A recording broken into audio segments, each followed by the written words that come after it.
I'm Craig Nash, Senior Editor at Good Faith Media. And I'm Hayoung Park, a social work and theology student. We are co-hosts of the Good Faith Bible Studies podcast, where we explore and discuss the weekly biblical text and lessons found in Good Faith magazine. We'll also share ideas for leading group discussions on each week's text and lesson. Let's dive in.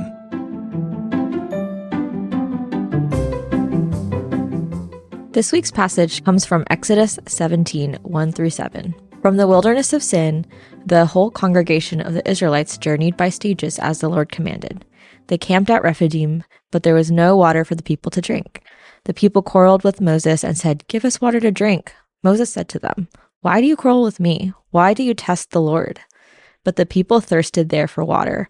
And the people complained against Moses and said, "Why did you bring us out of Egypt? To kill us and our children and livestock with our thirst?"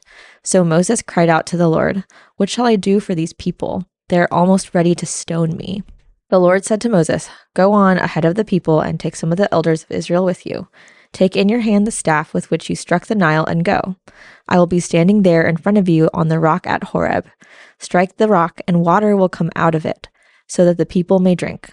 Moses did so in the sight of the elders of Israel. He called the place Massah and Meribah, because the Israelites quarreled and tested the Lord, saying, "Is the Lord among us or not?" You know, when I read this passage this week, my first thought was this phrase, and then later I read Mary Alice's curriculum, and she used this exact line, which was, "This feels like the same song's second verse of last week's passage, only this is regards to water." And actually, we didn't talk about this off mic, but one thing that jumped out to me before I get to the things that I've written down is this, Moses said the people are going to stone me. And then the water comes from a stone, essentially.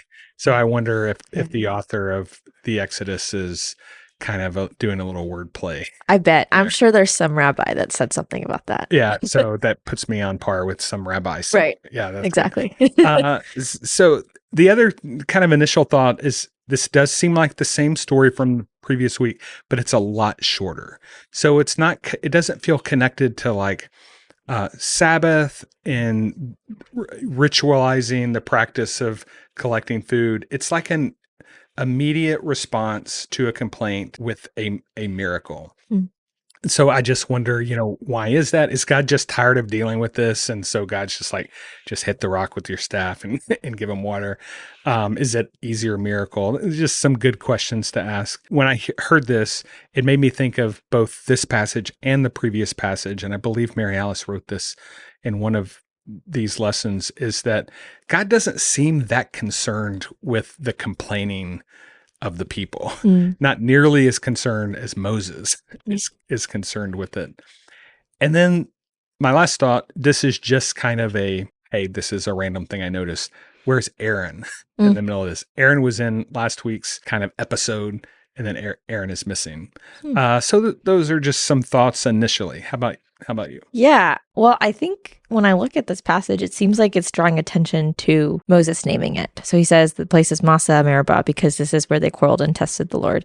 And I should have looked at the Hebrew, but I'm guessing that Massah and Meribah probably means something like testing God or testing the Lord. But it reminded me of Psalm 81, which, putting on my nerdy seminary hat, to say Psalm 81 references the story.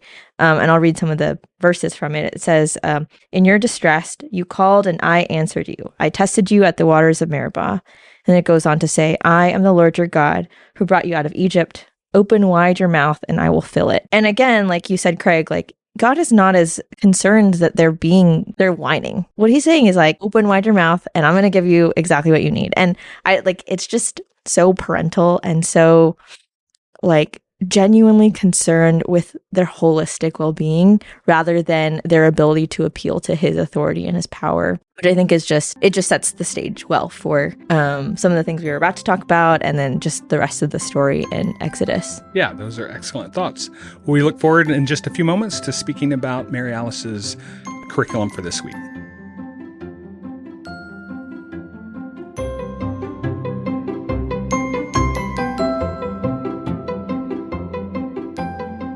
This week's study is continuing with Mary Alice Birdwhistle's series on Exodus. This is the 4th week of Lent, I believe. And the study is great. There's one section where she talks about how the characters in the story, they're in the desert, which is a liminal place.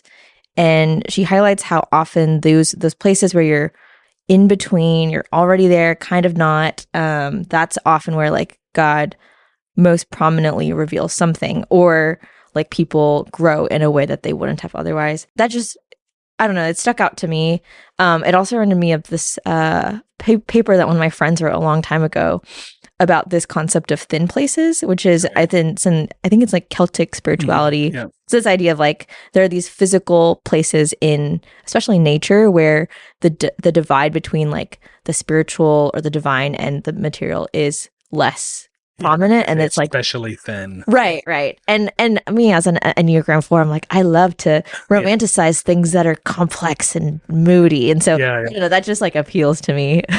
Yeah, the whole middle place thing. Yeah. That's great. You know, I don't know if this is a stage in life thing or if I've always been like this, but I have a hard time kind of recognizing when I'm in a middle place.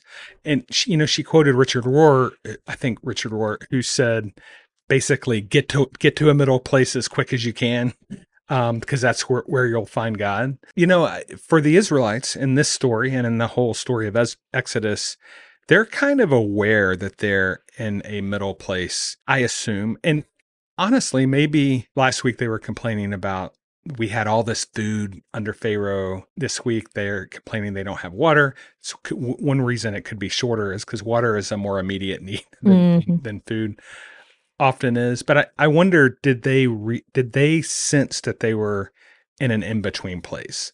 Did they assume, I mean, obviously since Genesis 12, God has promised them a land, and that's kind of the whole Old Testament. It's just this continual reminder that I promised you this. But did they see their condition as, this is the end? This is it? And for me, this is maybe where I most relate with them, is because I often assume whatever situation I'm in is it. Like, I don't recognize that I'm in a liminal place. We'll be back in a few moments where we will give ideas for leading a small group through this passage.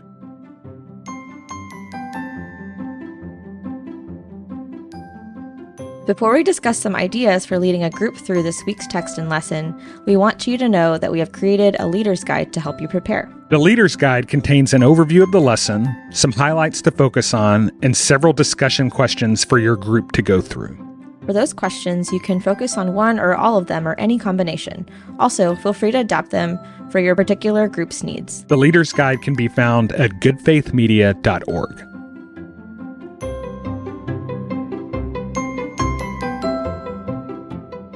In thinking through leading this conversation with a small group, I'd like to just kind of introduce a conversation that Hayoung and I had before we started recording. And it's this idea of just complaining. This could be an interesting question to ask the folks in your group, is when you think about these passages, do you think a lot about the idea that the people were complaining, or that God was providing, or are you thinking about Moses's place in the story? And one of the things we were talking about that I always forget when reading the latter chapters of Exodus, I forget about Moses's upbringing, that Moses grew up in the palace of Pharaoh. And as you mentioned off mic, under the gods of Pharaoh.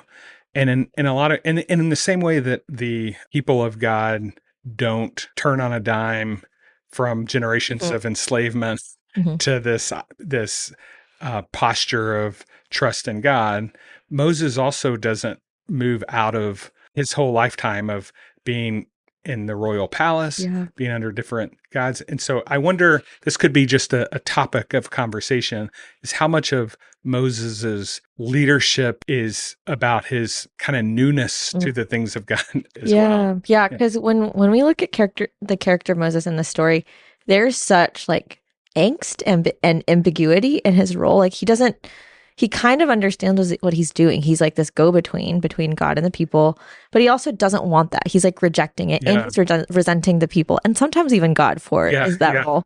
And like, it does seem like he's struggling almost between two models of power. Like one is like the model of, maybe I would argue, like empires, of like I have power. I make people do things, and that's end of story. I'm leading you. You're going to be okay. Stop complaining. Right. It's top down. And here we have these people like, we're hungry, we're thirsty. Moses, please help us. And he's like, this is not how I operate. This is not how the Pharaoh operated. Yeah. But this might be how this new God that I'm following operates. And so he's like, yeah, like that, finding that role. And in the meantime, God, like we said earlier, is not concerned at all that they're complaining. He just like continually provides. Yeah. Yeah.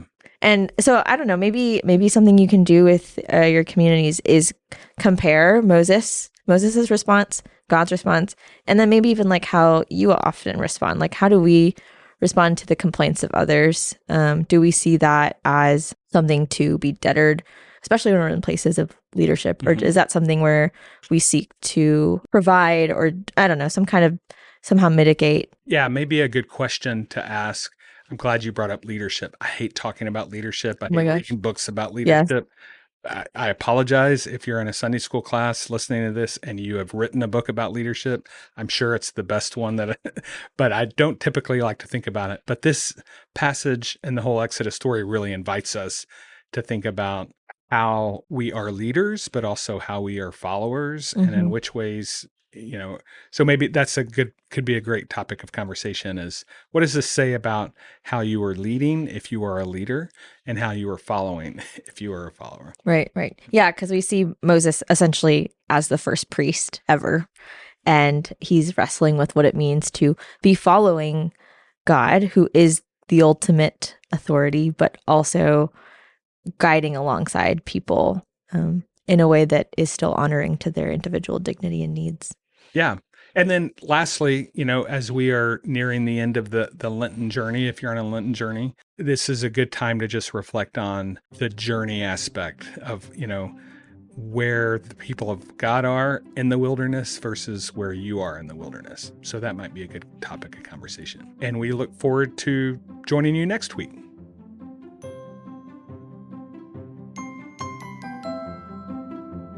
I'm Hayoung Park. And I'm Craig Nash. And you've been listening to the Good Faith Bible Studies podcast from Good Faith Media. Our music comes from Pond 5. Each weekly lesson can be found in Good Faith magazine. You can also sign up to receive a free digital leader's guide. Learn about how to receive both these resources at goodfaithmedia.org. There you can find daily news and opinion, various podcasts from our Good Faith Media team and partners, and information about the initiatives that help guide our work. So visit us at goodfaithmedia.org, and we'll be back next week with another installment of the Good Faith Bible Studies podcast.